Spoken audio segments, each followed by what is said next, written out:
안녕하세요. 아빠가 들어주는 공부. 오늘은 평생 쓰는 공부법에 대한 이야기를 하도록 하겠습니다. 이거는 오늘 아침에 저희 아들이 저희 방에 와서 침대에서 누우면서 뭔가를 물어봤어요.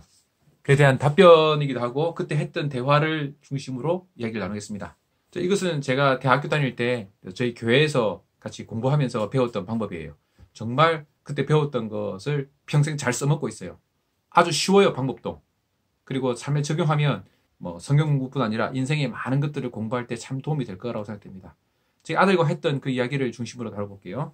이거는 아에 이오우라는 방법입니다. 아에 이오우. 그 우리 음악 시간에 아에 이오우 도미솔미도 하면서 이제 배우는 거죠. 또 영어에 나오는 이제 5가지 모음이잖아요. 아에 이오우가. 그 우리나라는 모음은 더 발달되어 있는데 그쪽은 이제 단모음이 이렇게 좀 몇 개 없거든요. 5개밖에 없잖아요. 그 아에 이오우를 가지고 하는 거예요. 첫 번째가 그 ask입니다. ask. 물어보라는 거죠. 이게 왜 그러냐? 이게 물어보는 거. 그것이 공부에 도움이 됩니다. to 부정사. 왜 부정사냐? 제가 아들한테 물었더니 아들이 금방 알더라고요. 그거는 품사가 정해지지 않는 거다라는 걸 딱 금방 말해줬어요. 근데 저는 사실 그거를 옛날 학교 다닐 때 중학교 때는 당연히 몰랐고 고등학교 때도 몰랐어요. 나중에 알게 됐어요. 부정사라는 것이 품사가 정해져 있지 않고 명사로 쓸 수도 있고 부사로 쓸 수도 있고 꾸미는 말로 쓸 수 있다는 거를 나중에 알았거든요. 그걸 미리 알았으면 좀 좋았겠다는 생각이 드는데 어쨌든 그것을 물어보면 이게 왜 부정사지? 이름이 이상해. 라고 물어보면 좀 더 그걸 잘 이해할 수 있게 되는 거예요. 그뿐 아니죠. 많은 것들의 경우가 왜 그렇지? 왜 이렇게 되는 거지? 라고 물어보면 상당히 공부가 잘 돼요.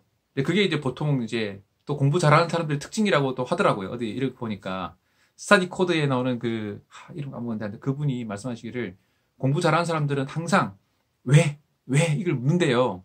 그분이 이제 여러 사람들을 보고 이제 관찰한 거라고 하는데 그런 거라고 생각됩니다. 저도 항상 왜 그런지를 많이 물어봤던 것 같아요. 두 번째가 이제 emphasize입니다. emphasize는 강조해보라는 거죠. 나는 포도나무요, 너희는 가지니 라는 구절이 있어요. 성경에. 그러면 나는을 한번 강조해보고요. 포도나무를 한번 강조해보고요. 너희는 또 한번 강조해보고 가지니 또 한번 강조해보는 거예요. 그 강조하면 사실 앞에 배웠던 ask랑 또 겹치는 면이 있어요. 왜 다른 나무도 아니고 포도나무지? 많은 나무들이 있는데 포도나무라는 걸 딱 지목하신 이유는 뭘까? 포도나무에 대해서 집중해야 되는 거죠. 그리고 가지다. 왜 가지일까? 꽃일 수도 있고 꽃잎일 수도 있는데 가지다. 라고 한 건 뭘까? 의미를 좀 더 이해할 수 있겠죠? 열매도 아니고 가지구나. 가지 자체가 딱 열매는 아니지만 그 가지를 통해서 열매가 맺어진다. 이것을 의미를 더 생각할 수 있겠죠. 그런 식으로 어떤 내용이 있으면 이걸 하나하나를 강조해 보면서 앞에 나왔던 ask와도 조금 연관되어 있는데 그러면서 그 의미를 더 잘 알 수 있게 된다는 거죠. emphasize도 상당히 많이 쓰입니다. 실제 공부할 때 그걸 이제 강조해 보는 거죠. 그 다음 것이 illustrate입니다. illustrate, 이게 보여주는 거죠. 그림으로 보여줄 수도 있고 묘사해 줄 수도 있고 하여튼 그런 건데 illustrate도 공부할 때 많이 도움이 돼요. 시인 같은 사람들은 문장으로 illustrate 하죠. 어떤 꽃이라는 거에 대해서 이렇게 표현을 합니다. 그러면 꽃에 대해서 더 잘 관찰하게 되고 꽃의 의미를 더 잘 알게 되죠. 그림을 그린 사람, 또 캐리컬처를 그리는 사람, 이런 사람들은 그거를 적당히 묘사하기 위한 적절한 선, 적절한 것을 찾습니다. 특징을 빨리 파악해야 돼요. 그냥 사람을 파악하는 것보다 내가 만약에 그 사람의 캐릭터를 그린다, 캐리컬처를 그린다고 하면 더 사람을 그 유심히 보게 되고 특징을 더 잘 알게 될 거예요. 또 저 같은 경우에 다음 주에 강의가 있어요. 응급의학과 의사를 대상으로 강의를 하게 돼 있는데 제가 이전에 썼던 책의 내용을 잠깐 요약해서 이제 강의를 하려고 해요. 그러다 보니까 제 책을 썼던 거를 잘 이렇게 좀 정리하고 강의 이제 어제까지 저녁까지도 그 파워포인트 만들다가 잤는데 그 파워포인트를 만들면서 어떻게 하면 이것을 효과적으로 잘 전달할 수 있을까를 자꾸 생각하게 돼요. 그러니까 오히려 내가 알고 있다고 생각했던 그 개념들이 다른 사람에 전달해 줄 때 일러스트레이트 하려고 할 때 또 일러스트레이트 할 때 그 더 잘 이해되는 것을 알 수 있어요. 제가 책 쓰고 통계 같은 것도 할 때도 마찬가지죠. 그래서 이제 강의를 하거나 또 책을 쓰거나 심지어 이렇게 유튜브 녹화를 하잖아요. 이렇게 하게 되면 내가 알고 있던 개념들을 좀 더 잘 정리할 수 있어요. 그래서 저는 이제 여러분들한테 책을 써보라, 강의를 준비해보라, 녹화를 해보라는 얘기를 많이 합니다. 저희 아는 사람들도 많이 해요. 유튜브 해가지고 책 써가지고 돈 벌려고 하는 게 아니고 돈 안 벌어집니다, 잘. 근데 이렇게 함으로써 자기가 알고 있는 지식이 더 많이 정리되는 거예요. 책을 써서 출판하지 않더라도 써보는 과정 통해서 자기 것이 많이 도움이 되고, 다른 사람에게 강의를 해보라, 유튜브로 그냥 알려서 보라 라는 얘기를 많이 하거든요. 제 주위 이제 의사들이나 다른 이제 교수님들한테도. 근데 그렇게 하면 훨씬 더 좋아요. 그리고 학교 선생님들, 그래서 제 주위에도 선생님들이 몇 분 계신데, 그 강의를 더 열심히 해보라. 그럼 강의를 하면 훨씬 더 자기가 알고 있는 것을 잘 배우게 될 것이다. 그리고 더 수준이 자꾸 높아갈 것이다.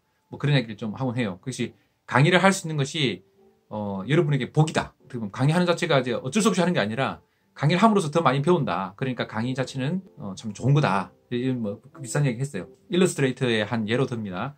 그래서 일러스트레이터 할수록 그걸 잘 묘사하고 그림으로 그려보고 글로 써보고 또 강의도 해보고 뭐 책도 써보고 이렇게 하면 할수록 자신의 지식이 더 깊어지고 더 촘촘해져요. 이렇게. 자, 일러스트레이터 중에서 특히 제가 감동받는 부분이 그 톨스토이 단편선이에요. 그 톨스토이 단편선은 제가 어릴 때도 읽었거든요. 그때 재밌게만 읽었어요.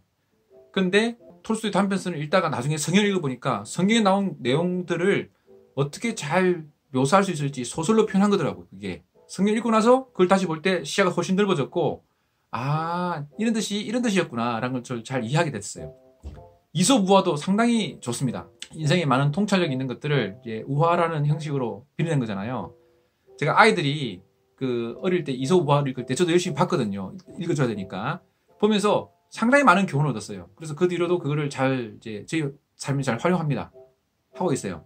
그래서 어떤 내용들을 잘 표현하는 거, 그건 어떻게 보면 더 잘 이해하는 거에 바탕이 된 거고, 이해함으로써 잘 표현할 수도 있고, 표현하려고 하다 보니까 더 잘 이해할 수도 있게 되는 거죠. 그런 면에서 일러스트레이터 하는 것도 잘 이해하는 좋은 도구가 됩니다. 이제 others는 그 비슷하지만 다른 거를 한번 해보는 거예요.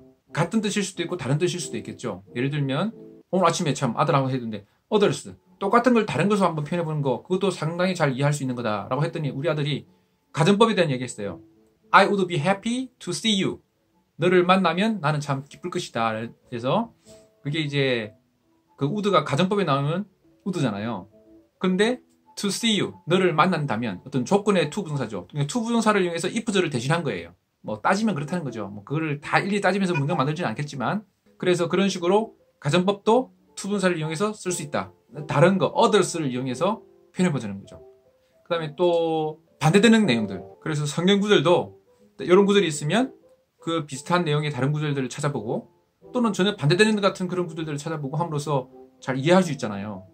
또 다른 공부도 마찬가지거든요. 그래서 그거를 좀 다른 걸 찾아보는 거, 엮어보는 거, 비슷한 거, 또 반대되는 거, 그런 것들을 함으로써 더 깊이 있게 이해하게 될 그 others도 아주 중요하죠. 그리고 마지막이 use it이에요. 그것을 사용해보는 거예요. 실제 성경 구절 같은 경우는 그냥 지식으로만 알고 있으면 정말 자기게 안 돼요. 그거를 직접 자기 실천을 해보는 거죠. 일상생활에. 오늘 아침에 아들에게 말해줬던 것이, 저희 집에는 그 전등 스위치마다 한 구절이 있어요. 주의 말씀은 내 발의 등이요 내 길의 빛이니이다. 그 구절이 다 붙어 있어요. 모든. 그래서 딱 전기 스위치를 켤 때마다 주의 말씀은 등이다, 불이 빛이다, 이런 것을 이제 다시 계속 깨우는 거죠. 그것처럼 내가 그걸 실생활에 사용해 본 거예요. 그리고 이제 뭐 악기를 배운다. 이론적으로 안 그러는 상관없죠. 연습을 자꾸 해서 내 생활에 써먹어 봐야 되죠. 그리고 공부도 마찬가지죠. 수학도 마찬가지, 영어도 마찬가지. 그걸 자꾸 활용을 해야 그게 자기게 되거든요. 수학 같은 경우도 뭐 특히 이제 문제 많이 풀어보라 그러잖아요. 그것도 사실 어떤 활용의 한 영역이거든요. 개념이 있는데 그 개념서를 봤다고 아는 게 아니고, 문제를 풀어보면 또 개념이 깊어진 것이 또 문제를 풀어보면 적용이 되고, 이렇게 되는 거죠. 그래서 그걸 활용할 때 실제 그걸 더 잘 알게 돼요. 그거는 영어, 수학, 국어, 음악, 미술뿐 아니고 삶에서도 마찬가지예요. 뭐 일찍 일어나는 새가 벌레를 잡는다. 하늘은 스스로 돕자를 돕는다. 이런 교훈이 닫혀요. 정직은 뭐 베스트 팔러시라고 그러잖아요. 최선의 방책이다. 근데 그런 것들은 이제 교훈적으로는 우리 이해되죠. 근데 실제 삶에서 그걸 적용할 때 그걸 정말 그렇구나라는 거를 제가 깨닫게 돼요. 유즈 it이 중요합니다. 활용하는 거. 그게 진짜 살아있는 지식이 되는 거예요. 자, 그래서 오늘 제가 아, 에, 이, 오, 우라는 내용을 짧은 글로 표현했고, 제가 배웠고 또 잘 활용하고 있고, 또 저희 아들한테 말해줬고, 또 다른 사람도 쓰기를 원하는 공부하는 법. 이 공부는 그 국어나 수학 뭐 이런 공부뿐 아니에요. 삶의 인생 전체를 공부하는 거. 그때도 정말 이걸 많이 쓰이기 때문에 추천드리고요. 그 평생 쓰는 공부법. 평생 활용할 수 있는 공부법 잘 활용하시면 좋겠습니다. 그리고 저에게 이거를 알려주었던 인생의 선배들, 스승님들 정말 감사드려요. 그리고 그래서 제가 또 이걸 또 다른 분에게 알려드릴 수 있는 거죠. 사실 이 내용은 제가 제 가까이 있는 지인들한테는 가끔 말해줬어요. 이렇게 활용해보면 좋을 것이다 라고 말해줬는데 또 이렇게 인터넷이 있으니까 또 불특정 다수에게도 알려드립니다. 적용하는 건 여러분 마음이에요. 그래서 잘 활용하셔서 자기 삶에 도움이 되면 좋겠습니다. 감사합니다.